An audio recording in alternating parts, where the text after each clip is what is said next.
একদিকে চলছে দ্বিতীয় ধাপে যুদ্ধবিরতির আলোচনা, অন্যদিকে ইসরায়েলি বাহিনীর হামলায় কেঁপে উঠছে গাজা উপত্যকা। শুক্রবার দের আল বালা, বেত লাহিয়া, খান ইউনিস ও নুসাইরাত শরণার্থী শিবিরে হামলা চালায় দখলদার বাহিনী। এতে বেশ কয়েকজন ফিলিস্তিনি হতাহত হন।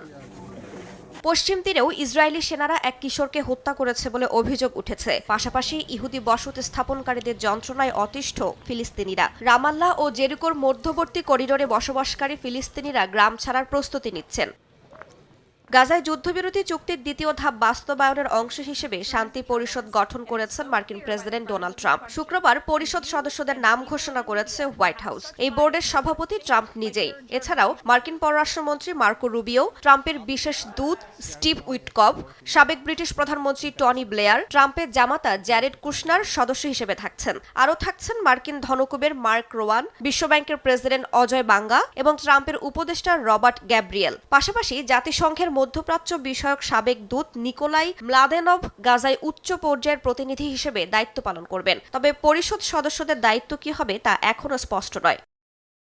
এদিকে যুক্তরাষ্ট্রের তত্ত্বাবধানে গাজা শাসনের জন্য গঠিত নতুন ফিলিস্তিনি কমিটি শুক্রবার মিশরের কায়রোয় প্রথমবার বৈঠক করেছে। মধ্যস্থতাকারী মিশর, কাতার ও তুরস্কের যৌথ বিবৃতিতে জানানো হয়, এই কমিটির নেতৃত্বে রয়েছেন আলী সাদ। তিনি পশ্চিমা সমর্থিত ফিলিস্তিনি কর্তৃপক্ষের সাবেক উপমন্ত্রী এবং শিল্পাঞ্চল উন্নয়নের দায়িত্বে ছিলেন। বৈঠক শেষে কমিটির প্রধান জানান, দীর্ঘ সংঘাত ও অবরোধে বিপর্যস্ত উপত্যকাটিতে স্বাভাবিক জীবন ফিরিয়ে আনাই এই অন্তর্বর্তী প্রশাসনের মূল লক্ষ্য।